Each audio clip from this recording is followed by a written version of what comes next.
Hi friends, welcome to SK innovations. இன்றைக்கி நம்ம என்ன பார்க்க போகிறோன்னா மசாலா ஸ்வீட் கார்ன் எப்படி வீட்டிலேயே பண்ணலான்னு பார்க்கலாம். இப்போ ஒரு கடாயில் 1 டேபிள் ஸ்பூன் அளவுக்கு பட்டர் சேர்த்துக்கலாம். இது நல்லா மெல்ட் ஆகிற வரைக்கும் நம்ம வெயிட் பண்ணலாம். 1 கப் அளவுக்கு ஸ்வீட் கார்ன் எடுத்திங்கன்னா 1 டேபிள் ஸ்பூன் அளவுக்கு பட்டர் எடுத்துக்கோங்க.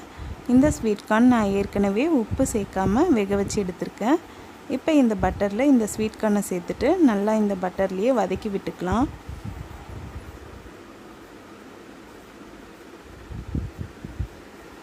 இப்போ இதை வதக்கி விட்டுட்டு 1 நிமிஷத்துக்கு அப்படியே விட்டுடலாம்.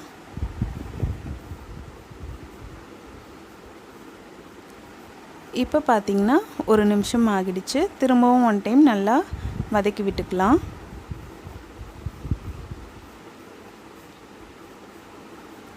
இப்போ இது நல்லா இந்த பட்டரில் சூப்பராக வதங்கியாச்சு. அடுத்து இதோட 1/2 ஸ்பூன் அளவுக்கு மிளகாய்த்தூள் சேர்த்துக்கலாம். நீங்கள் எந்த மிளகாய்த்தூள் வேணாலும் சேர்த்துக்கலாம்.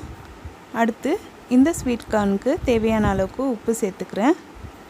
இப்போ இதை நல்லா மிக்ஸ் பண்ணி விட்டுக்கலாம். இந்த டைமில் ஸ்டவ் பார்த்திங்கன்னா சிம் ஃப்ளேமில் வச்சுக்கோங்க. இல்லாட்டி மிளகாய்த்தூள் பேனில் அப்படியே பிடிச்சிக்கும். அதனால் சிம் ஃப்ளேமில் வச்சு நல்லா மிக்ஸ் பண்ணி விட்டுக்கோங்க. இப்போ நல்லா மிக்ஸ் பண்ணியாச்சு. அடுத்து இதோட 1 டேபிள் ஸ்பூன் அளவுக்கு டொமேட்டோ கெச்சப் சேர்த்துக்கலாம். சேர்த்துட்டு நல்லா மிக்ஸ் பண்ணி விட்டுக்கலாம்.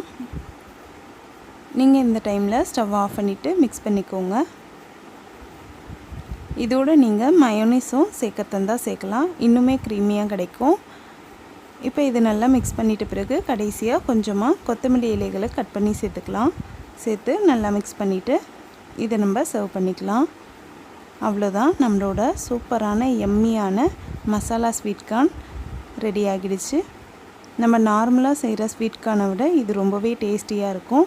நீங்கள் வேக வைக்கும்போது உப்பு சேர்த்துருந்தீங்கன்னா மசாலாலாம் ஆட் பண்ணும்போது உப்பு சேர்க்க வேண்டாம். அவ்வளோதான், இன்றைக்கி நம்ம மசாலா ஸ்வீட் கார்ன் எப்படி பண்ணலான்னு பார்த்தோம். இந்த வீடியோ உங்களுக்கு பிடிச்சிருந்தால் லைக் பண்ணுங்கள், உங்கள் ஃப்ரெண்ட்ஸோடு ஷேர் பண்ணுங்கள், அண்ட் எப்படி இருந்துச்சுன்னு கமெண்ட் பண்ணுங்கள். நம்ம சேனலை ஃபஸ்ட் டைம் பார்க்குறீங்கன்னா மறக்காமல் சப்ஸ்கிரைப் பண்ணுங்கள். அப்படியே பக்கத்தில் இருக்க பெல் ஐக்கானையும் கிளிக் பண்ணிக்கோங்க. அப்போ தான் நான் அப்லோட் பண்ணுற ஒவ்வொரு வீடியோவும் உங்களுக்கு நோட்டிஃபிகேஷனில் சேரும். இதே மாதிரி நாளைக்கு இன்னொரு யூஸ்ஃபுல்லான வீடியோ பார்க்கலாம். தேங்க்ஸ் ஃபார் வாட்சிங் ஃப்ரெண்ட்ஸ்.